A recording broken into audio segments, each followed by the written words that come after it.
Hello friends, welcome to the Hindu Daily News Analysis. Today is 7th May 2018. So, we'll hit it off with the daily quote. It's given by Martin Luther King Jr. The time is always right to do what is right. So, you should not wait for time to be right. There's no right time or wrong time to do a right thing ever. So about me, I'm Sagabi Ashwath. I'm a tutor at Shiksha IAS Academy. I'm faculty for psychology, Indian economy and ethics. So the first topic today is the editorial GST. It is regarding the GST. It is getting complicated by the day. Many steps have been taken by the government to make it more, simpler. However, the problems faced by the taxpayers have been compounding over time. So, what is this new complication all about?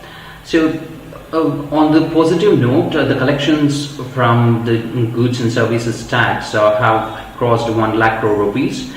It is a major initiative major reform taken by the central government, whereby all the indirect taxes were brought under a single tax called the GST. One nation, one tax was done only recently, but the industries had some expectations, and the council, the GST council, which administers everything, and the decisions related to GST taken by GST council have been rather hectic. It has, it had proposed some changes. They were withdrawn, and all this was done in the last 1 year. What is this new decision taken by the GST council? A new compliance system, which is under works, will make it easy for people who file the tax returns. So it will be a single monthly one, and only few exceptions will be there when it comes to the firms. All others can make only one, single return per month. So that's a good thing. However, the problem is that it will be in a phased manner. So it includes 3 phases, and the first phase is going to start as late as 6 months. So the taxpayers have to, face the problem for a minimum of 6 months now. So that is too late. So who is responsible to take this decision? The GST Council. It is headed by the Finance Minister, Union Finance Minister, and the members include the Finance Ministers of the states. So, why is it complicated now? One reason is that the changes that are proposed would take time. The other reason is about the GST network, the IT system, which is being handled by Infosys Technologies. So it also has a problem. So it is the one which is offering solutions, but it has certain gaps. For instance, there is this second stage of transition. So out of the 3 phases, the second stage of transition to make the returns more simpler, the buyers are going to get a provisional input tax credit. We'll see what input tax credit is all about, even if the seller does not upload the invoices. However, this could lead to disputes. Why? Because in the third stage, the input credits will only be granted after the sellers upload the invoices. So there is a provisional input tax credit. After that, there will be the actual tax credit. So input tax credit. So this would be a problem. So before we go forward to what is this input tax credit, we'll see what is this GST network is all about. So for the implementation of the GST at the central level and the state level, they have to get jointly registered. They get registered under the GST, and it's a not-for-profit organization where non-government company as well, where they have shared IT infrastructure. and they provide the services to both the governments, taxpayers, and other stakeholders. So it would be helping the taxpayers to file returns, and also it maintains the database, and it has created a common portal for the entire taxpayers, the GST payers, right? So these are significant changes in the accounting software. So this would be difficult for people to make shift to the new software. So they have to cope with these new accounting systems as well. So what is this input tax credit all about? So when a person, or when a firm purchases something, right, that person or the firm has to pay a tax, and when it sells the product, it also collects the tax from the buyer, right? So it has paid the tax and it has collected the tax. The difference, right? The difference will have to be paid to the government again. So the first time when it took the inputs, or when it purchased the inputs, that will be credited to the account of the firm, and when it sells it, it gets the taxes, so that will be offset. So utilization of input tax credit is nothing but tax on purchase adjusted against the tax liability on the output. So that's about it, right? There is one more troubling thing, or one more troubling decision which has been taken. That is the imposition of cess on sugar. As of now, 5% cess is being levied, 5% GST is being levied on sugar. However, a new cess rate of 3 rupees per kg is proposed. This is being done to alleviate the distress amongst the sugarcane growers, and the states which are going to get a major boost with this are UP and Maharashtra. However, the burden will be passed on to the consumers. So this special sugar cess will be problematic as well. It goes against the very basic principle of GST. That is, the GST aims to reduce, or so as to say restrict, the number of indirect taxes, and it does not want any cesses or surcharges. But a new sugar cess would only add to the complications. So barring the compensation cess, as of now there are no cesses involved. What is this compensation cess about?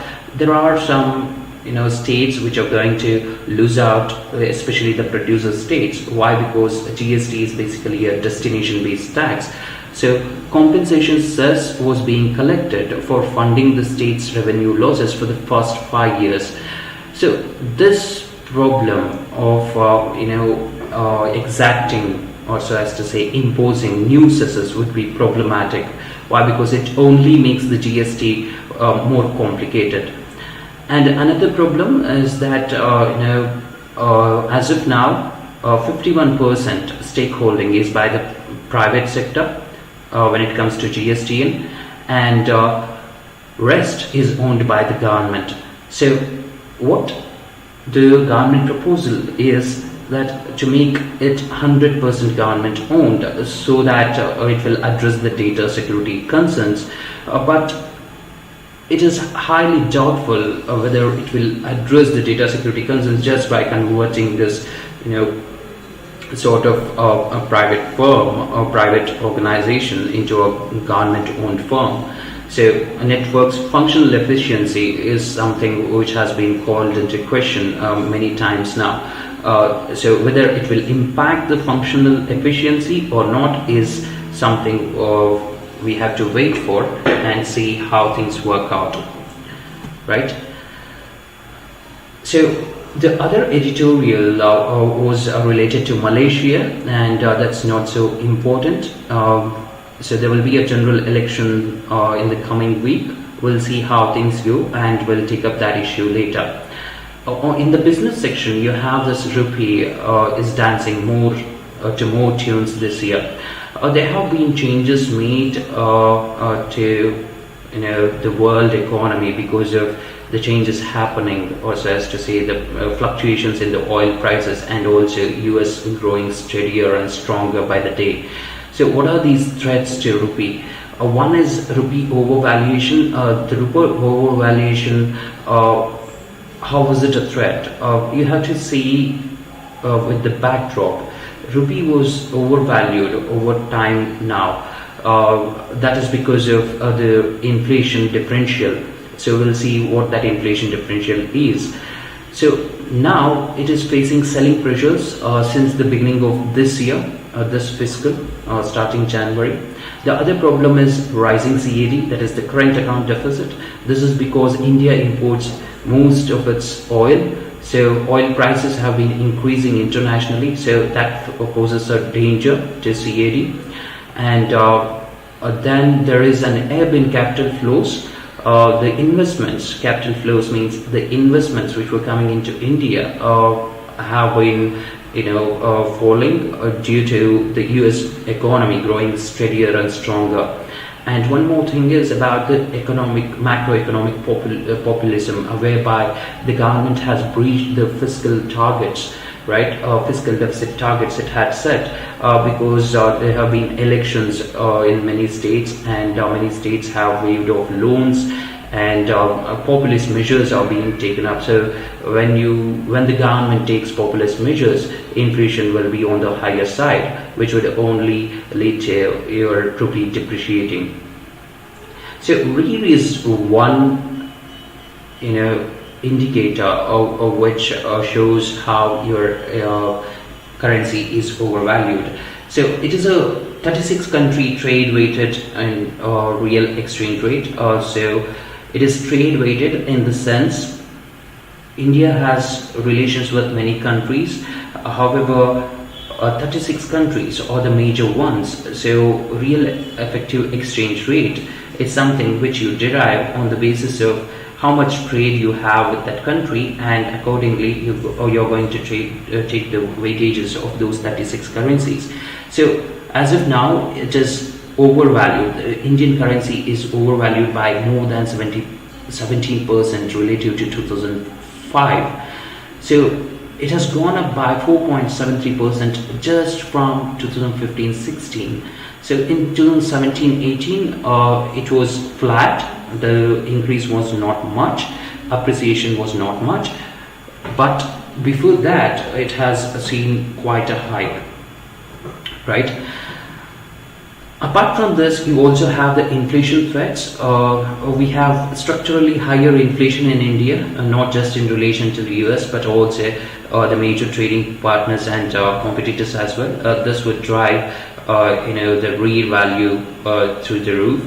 And RBI also expects the CPI inflation to lie between 4.4 and 5.1%, but there are upward pressures on inflation. Why? Because the international oil prices are rising. So in the past, the real effective exchange rate appreciation would have led to abrupt and large changes in the nominal exchange rate of rupee, often triggered by domestic, macro or political and global economic development. The latest example being the burst of sharp depreciation of rupee since 2013, caused by the taper tantrum. So what is this taper tantrum? As we know, the US economy faced the global financial recession, and the Western economies faced the global financial recession. So to come out of the recession, the government or the Federal Reserve took this measure of quantitative easing program, whereby they brought down the interest rates by quite a measure. So because of this, the amount of money supplied, the liquidity in the market had increased. So when the liquidity increased, the currency had depreciated, that is, the US currency had depreciated, and the Indian currency had grown stronger.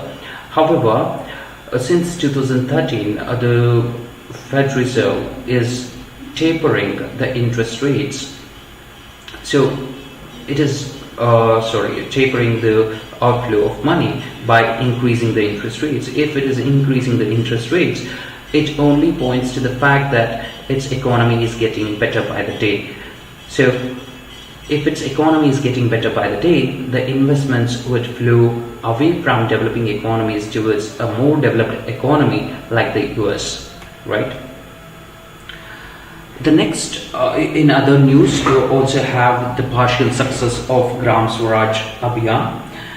So this was a program which was announced by the Prime Minister on the eve of Ambedkar Jayanti.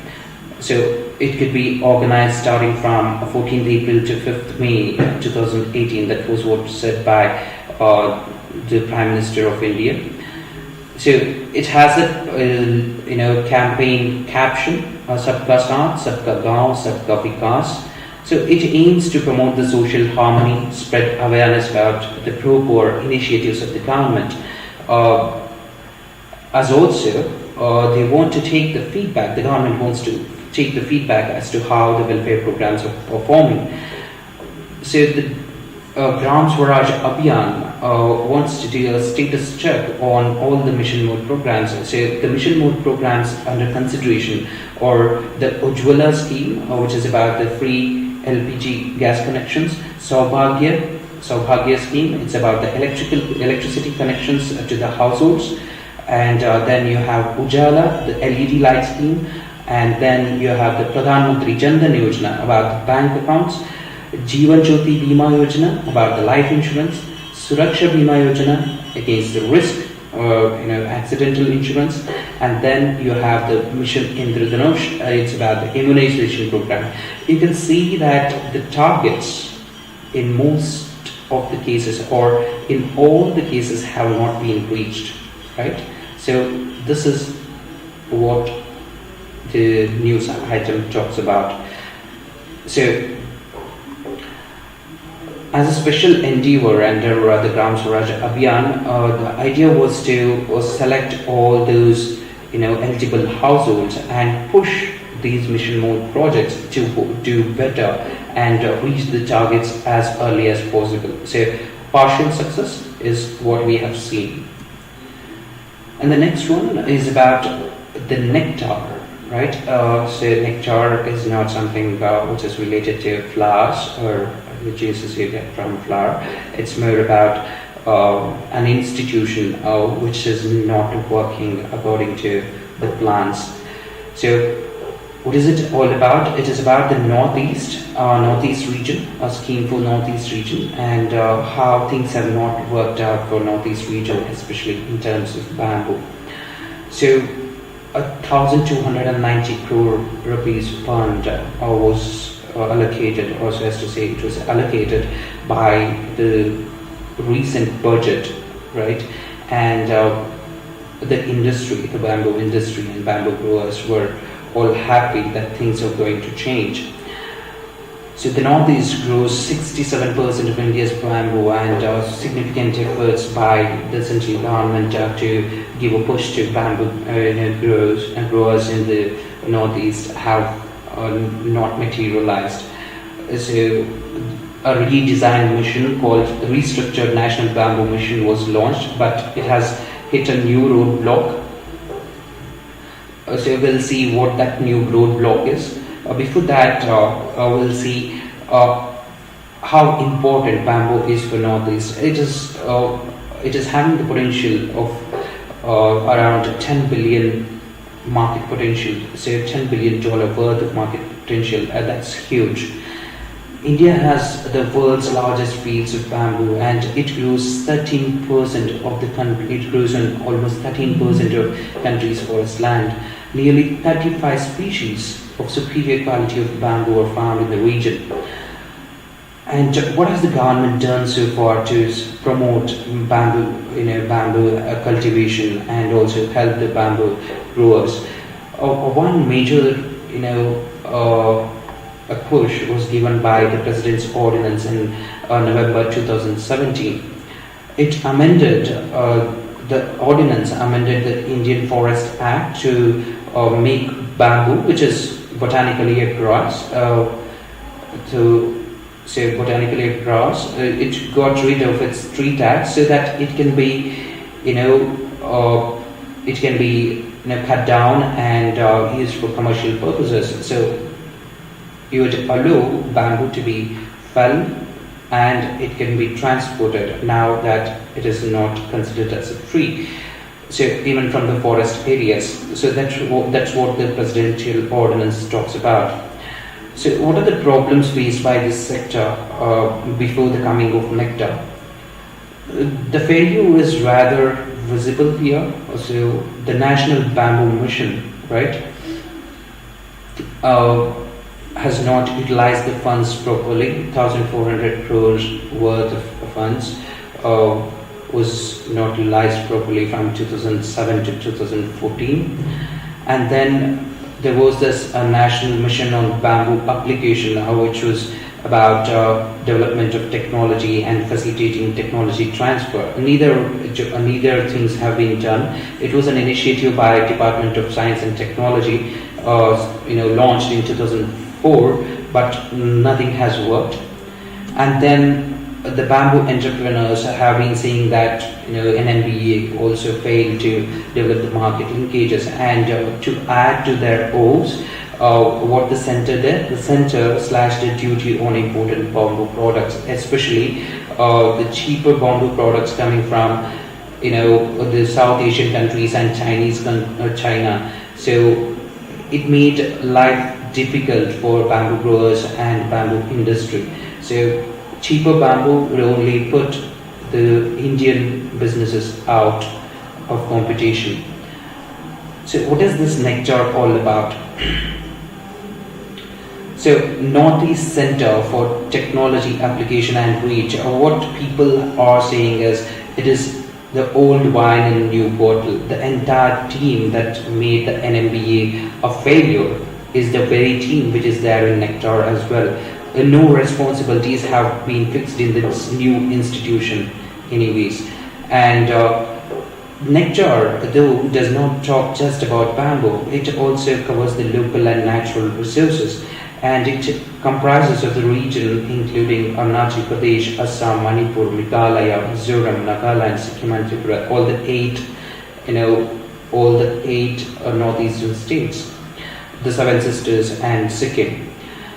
So apart from providing technical expertise to market local products, the mission also included the empowerment of women and skill development. So though the aspirations are high for Nectar, things are not going the way they should have been going, right? So the latest problem is that Nectar has its official headquarters in Meghalaya, right? So capital Shillong has the headquarters, but the most of the work is being done from New Delhi. The team is not ready to move to Meghalaya at all. So it's been 5 years so far, and the central government has not been able to move this Nectar to its original headquarters, that is Shillong, right? So that's about it for today, guys. Thank you for watching and have a beautiful day.